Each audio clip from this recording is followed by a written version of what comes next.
All right, hey guys, my name is Andrew Kearney, CEO of Bowl Central. I'm here with Robert Lawrence, professional bowler. Talk to us about how you got into bowling, Rob. Tell us who you are a little bit.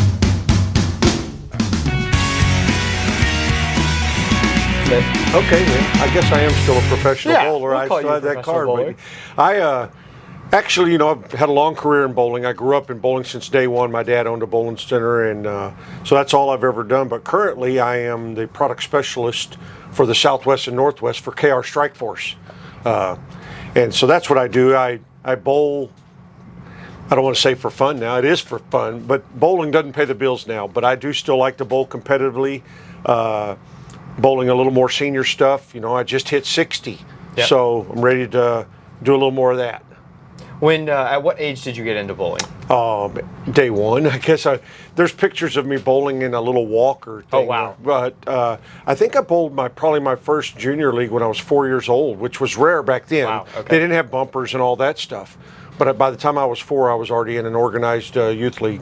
And do you remember at what point you decided you wanted to make it a professional career or try and go out and compete professionally?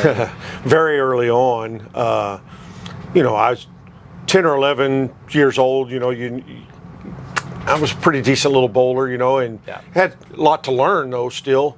And you realize by the time you're 14 or 15, I won the Coca-Cola Scholarship Tournament back in 1979 when I was 15. And from that point on, those competitive juices start going.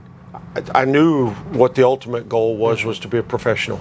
And when you won the Bowlers Journal Open in 1990, that was your first title, correct? Yep, first title on tour, yep. How old were you when you won that? Oh, let's see, 27, I think. And do you remember exactly how it felt? Do you remember the final shot? It was crazy because the lanes were tough that day on TV. They were kind of tough all week in the morning for a few games, and then they started to open up and scores got big. TV shows like Bowling in the Morning, they're fresh. And one guy went, I think it was Bob Learn, went Brooklyn in the 10th to beat Bob Benoit, and it was the only 200 game. It was a 2-0 something, maybe low 2-0. So no one on TV was bowling anything good. And we come out, and I started with the front 9. Wow. The first 5 were really, really, really good. Doing something I really hadn't done all week. My buddy Dale Ballard was on the show earlier and told me, he's like, you got to try something different because they're weird. And it worked. And then I threw a couple Brooklyns. Then I rolled a bucket, and then another real light hit. Next thing you go, I got 9 in a row. And over to my side, I'd already got the match wrapped up like in the first 6 frames. Oh, wow. Against Bob Learn Jr. And over to the side, they got the big check for $100,000 if you shoot a 300, and they were giving away keys to a brand new Corvette. You got nervous. It was my first time ever on TV. Yeah. Bowling for my first title ever on TV, obviously, the first time ever on. And I've gone a couple Brooklyns and a roll the bucket. I'm like, I don't know what, And so I just tried to make the best shot I possibly could, and I went right to the nose and got 9 and ended up shooting a 274. That's not a bad first match on TV. Yeah, I went through the nose 9 spare, then I gave it a little room and got like 5-count washout, and next thing you know, you got a 274 game, but I remember every bit of it. Well, talking about lucky breaks, the title you won that same year in 1990, the True Valley Open, your opponent needed to strike in the 9th and get 9 at first ball in the 10th to win. He splits, gets 7. I think 8 in the 10th would have been a winner. Okay. And then you go and you throw the first one in the 10th, and then the second one you got a little lucky. I did. It was a lighter hit, and I don't know if it was the same audio for everybody or the same video for everybody, but I've got it on a VHS tape. But the coverage cut out, like the network lost signal, so you don't see all of it, but a pin slowly rolls across and takes the 10 out. And I kind of hooped it up a little bit on that, but I knew I still needed the next one to win by 1. And I was talking with Norm Duke out when he was at an SYC in Florida, and he told me he lets himself show emotion on the left lane because after you throw your shot on the left lane, you get a chance to come back and sit back down. But he doesn't let himself show any emotion on the right lane because you still have another shot to throw when you're on TV. Yep. Do you agree with that philosophy? How did you think about that when you were bowling? I don't think you think about when you're going to celebrate. I think your emotions just take over. But when I got that second one, I mean, I had to have all three to win by 1 pin. Yeah. So you don't get the third one unless you have the second one. And I celebrated a little bit, and I kind of walked back up towards the line a little bit, just celebrating. But then you have to immediately calm down. And, I do, taking deep breaths, blowing out, slow the heart rate down, get everything back down to where it's supposed to be before you make that next shot. But no, I agree with that theory is, and as my buddy Ballard used to always say, never hoop it early, never hoop it early. What do you think the biggest accomplishment in your career thus far has been? It has to be the U.S. Open. In 92? I've won a couple other big things, and obviously winning on tour of any level is big. But when anyone brings up, it's been 30 years, and people still say, oh, you won the U.S. Open. Yep.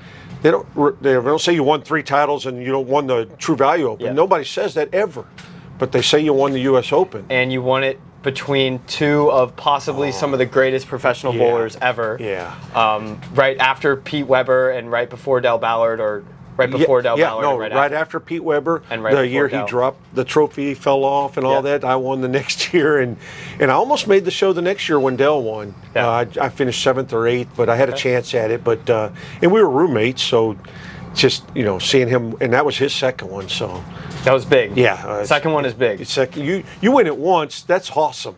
You win it more than once. I mean, look at Pete Weber. You're making 5 a statement. times, I think, Pete, and because he's just amazing. Strike to claim it, a strike to claim it, and he got it! I did it, yes! That is right, I did it! That's number 5! Are you kidding me? That's right! Who do you think you are? I am! Get it right! Yeah. So one of my favorite pictures I took at one of the U.S. Opens, they had a billboard up of all the winners, and my name was in there, and I took a picture of me with that list of that row of names, and it had, Pete and Dell and Ron Palombi and some other, just a lot of great, I think Marshall Holmes, a lot of great names. Yeah. So that's well, I cool. went to bowl the U.S. Open PTQ last year, and I've worked with Rob now for at least probably a year, and I saw your name and right next to Pete's and right next to Dell's, and I went, wow, that's incredible. It is. It's cool. 30 years later, it still feels really good. You can't take the money with you when you go, but that trophy, No man, one can ever take the title from you. That's right. It's there forever. So that's your biggest accomplishment so far, although you are possibly going out to bowl on the senior tour full time next year. Yeah, I hope to. With the job that I have with KR Strike Force, I can do my job remotely in some areas. I can also visit pro shops in areas outside of my territory, and I turned 60, and you only do that once. And there's those super senior extra checks out there. There's a couple super senior tournaments. Yeah. So, my plan is to try to get myself in a little better shape, a little more bowling, going to compete in some other stuff to try to, be tournament ready when that time comes. But yeah, that's the goal. I sure hope to. All right, well, I wish you luck out there. And Thank you. For those of you that don't know, Rob, why don't you explain to us exactly what KR is, who they are as a company? Oh yeah, KR Strike Force. We are the #1 manufacturer of bowling bags in the world.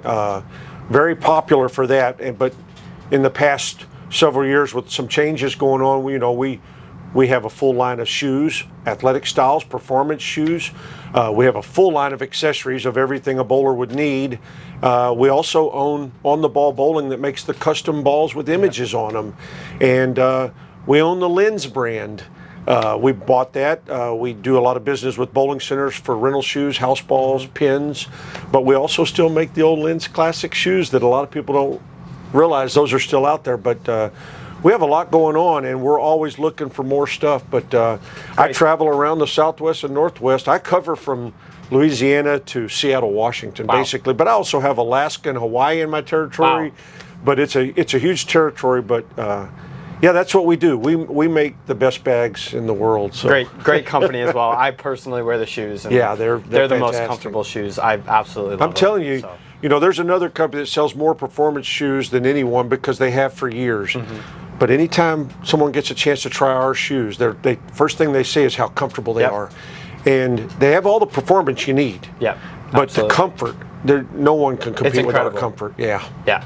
So, talking about some struggles that you've had in your career. Yeah. In 1999, you had rotator cuff surgery. Yeah, yeah. And you had to switch to going left-handed. Yeah. I actually hurt my shoulder sometime in the middle of '93, and it just got worse and worse, and I kept bowling for a few years. Really should have had something done way early. Okay. I didn't, and my bowling went downhill, and my physical game went downhill, which still to this day hasn't been corrected to what it used. It never will be what it was. But yeah, I switched to left-handed while I actually the first time I bowled league, I was still in a sling from the surgery like 3 weeks earlier.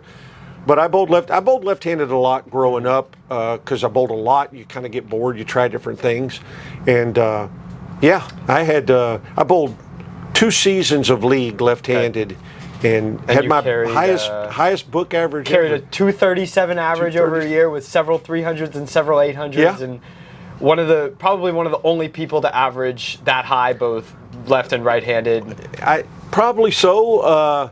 That's another thing that's kind of cool. One of my accomplishments, in contact with the USBC, I have the highest combined right-handed and left-handed 800 series. When you combine the two, I have an 859 right-handed, and I shot 856 sanctioned left-handed. Wow. And so that was kind of cool. Did part of you want to stay left-handed when you healed and you had the choice, switch back to righty, stay with lefty? I roll the ball better left-handed. My ball roll is better left-handed, but I'm not. It's so natural right-handed. Like the main thing is spares because I like to pride myself on being a really good spare shooter. Great break, and his shot over here crossing over. And when I bowl left-handed, I'm a little mechanical, especially like at a 7-pin. When I pick up the ball to shoot a 10-pin right-handed, it's just, obviously you have to pay attention, but it's just so easy and natural. I'm very mechanical left-handed doing that, and I got a little frustrated with it. It never came more natural to me. Yeah. And obviously, I bowled really good because the lanes were very playable on the left side. I bowled some tournaments where they weren't playable on the left side. I didn't look very good, and I didn't like that either because I prided myself right-handed being able to bowl when the lanes were tough. Yeah. I don't think I was going to ever get to that level left-handed. Gotcha. Yeah. So you overcame that and persevered, got some amazing accomplishments out of it, and then 2004 hits, and you have the accident where you fall off your roof. Yeah. How did that impact your career? What was going through your head there? That was a rough one because with the way I damaged my leg, I still have 3 screws in my ankle.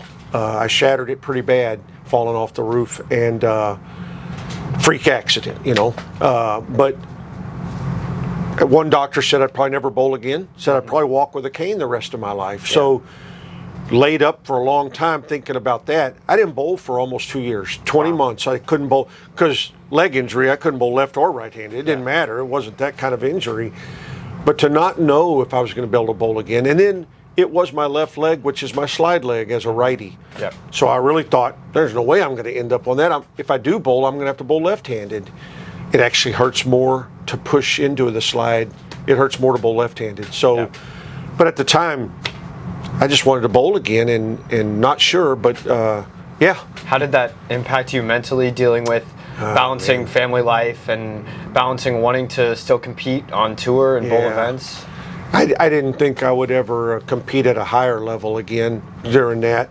And that's rough to take, but I loved my job. At the time when I had the accident, I had been working for Brunswick for not even a full year.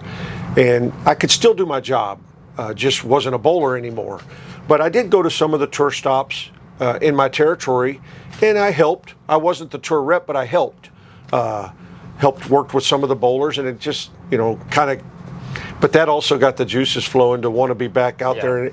And I worked really hard through therapy for a long time in therapy to try to walk right again and to get into the shape that when the time came that I could try to bowl.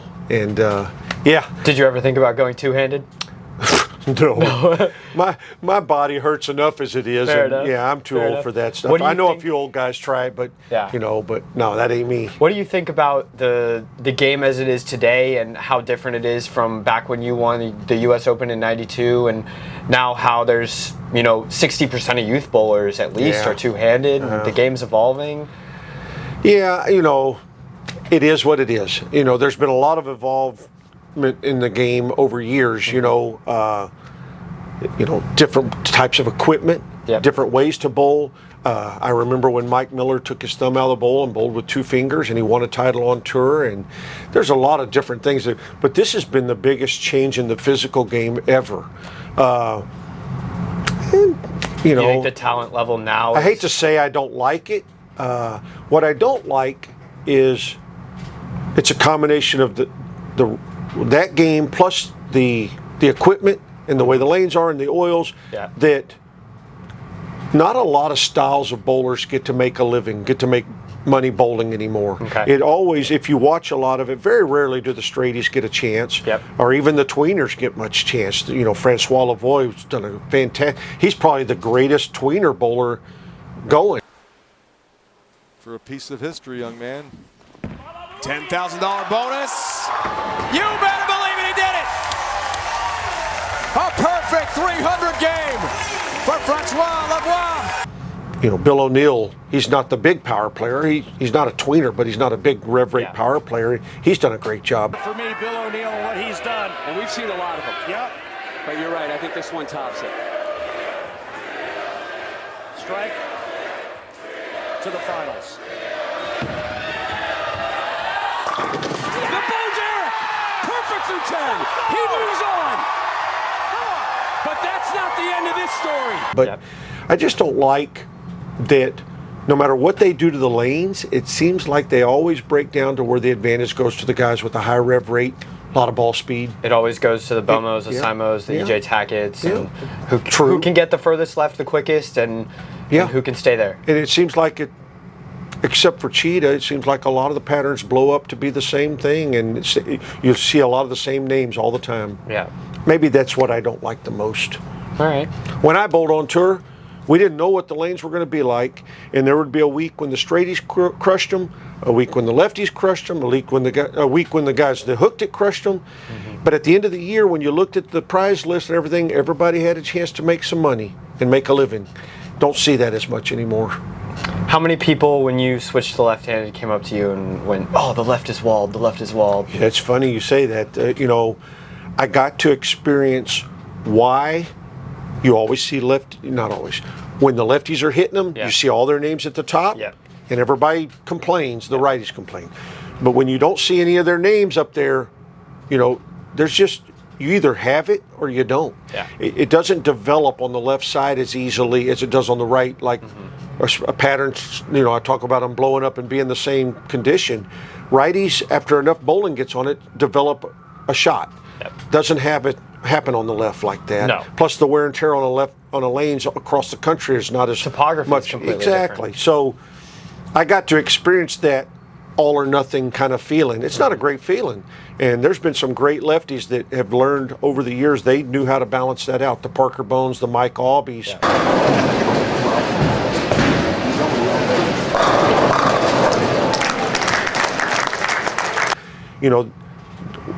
When they had their shot, they took advantage. When they didn't have their shot, they didn't go crazy. Yeah. Which it's hard not to. When you know you're a great bowler, to not have a chance kind of sucks. Talking about the mental game, how big of a piece do you think it is for you personally, and also just in general? It's the greatest bowlers have both. They have the great physical game and a great mental game.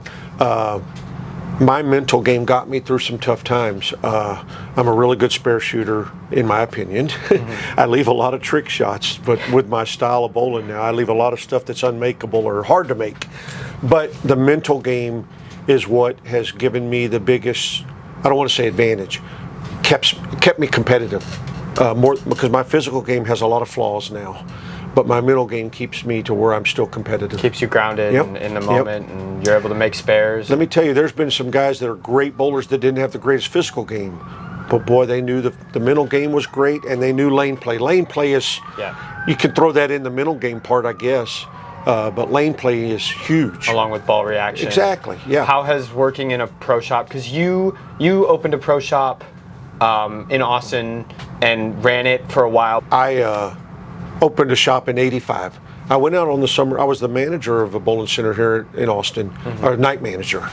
And I went out on the tour in the summer of '85, and I had a little success, made some finals, didn't make any shows, but I made money. I profited. When I came back from that, I didn't really want to go back to the bowling center job, but this pro shop was available. They'd never really had anyone run the pro shop. So we took over, me and a couple guys took over 3 shops in town. Wow. And ended up, one of the guys got a job with the PBA, so we closed one of the shops and split up the other 2 shops, and I kept one of them until 1990 when I went out on tour. And then my buddy that was working for me, he took over the shop. Yeah. And so and then we had a shop together from '93 till 2008 or 9 or whatever it was, for a long time. So I've done pro shop stuff for a long time. So you've owned a pro shop, worked in pro shops, Yep. you worked for Brunswick, you currently work for KR. Yep. What is the next goal for you? What's the next step? Getting on the senior tour. Do you have any big goals for yourself this next year? Yeah, I'd like to be competitive on that senior tour. I'd like to win, obviously.